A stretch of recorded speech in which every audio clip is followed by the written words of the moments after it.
On Capitol Hill, a bill protecting same-sex marriages is now in the hands of the Senate after passing the House with bipartisan support. Now, Democrats want to bring it up for a vote as quickly as possible, including Catholic Senator Dick Durbin. The fact that 47 Republicans joined the Democrats is an encouraging sign. It could mean if a similar percentage support the bill among the Republicans in the Senate that we would be filibuster-proof. So I'm anxious for this to come up. But Senator John Thune, the minority whip, tells EWTN News Nightly the bill is a waste of time, and Democrats want to deflect attention away from the failures of Biden administration policies. This is a fake issue. This is not an issue that the American people are talking about. This is all about politics. It's an even-numbered year.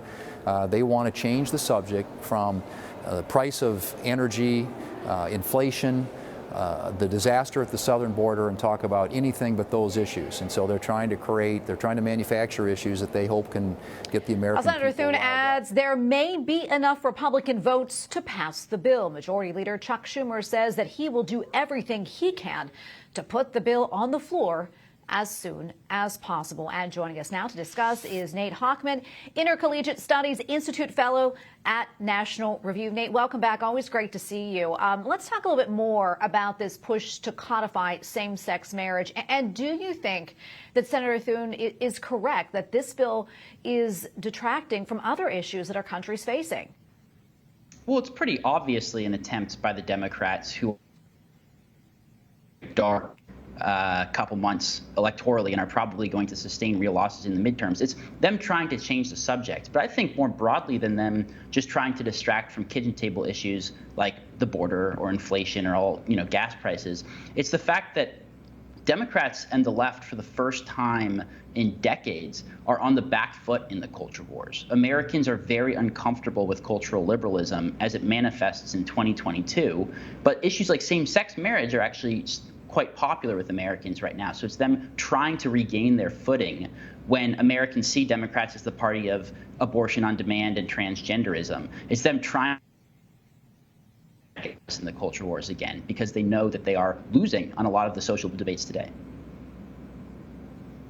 And also another thing I want to talk about, Nate, is the Right to Contraception Act. That passed the House, and now it's heading to the Senate for a vote. SBA Pro-Life America's President Marjorie Dannenfelser wrote a letter to Congress saying, in part, quote, this bill has less to do with the ability of individuals to obtain contraception and more to do with ensuring federal funding for abortion providers who also happen to provide contraceptives.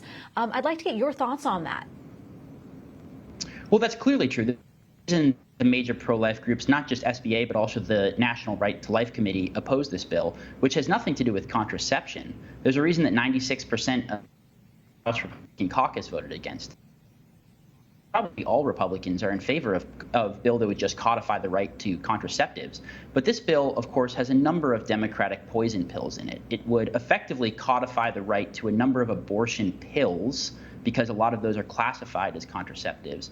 And it would also make it impossible to defund abortion providers like Planned Parenthood so long providers also provided contraception. So again, it's a messaging bill. The Democrats are putting things into these bills that no pro-life Republicans can't support, so that they can then turn around and say that Republicans are against contraception, despite the fact that that's obviously dishonest. Yeah, and as we reported earlier, I want to get your perspective on this. Yesterday, New York Congressman Lee Zeldin was attacked at a campaign event by a man with a knife. What do you make of this, and how concerning is this as we continue to see violence against conservative voices?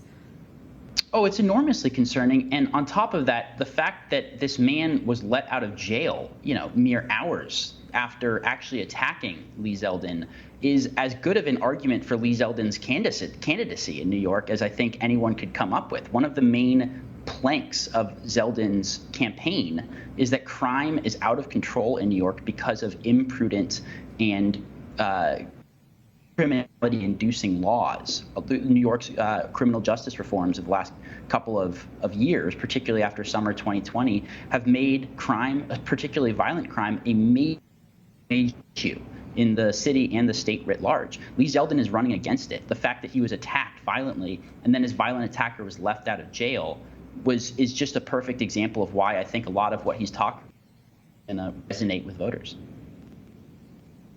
Yeah, and unfortunately, we are out of time. So much more we can talk about, Nate, but always appreciate your insight. Thank you so much. Thank you. I appreciate it.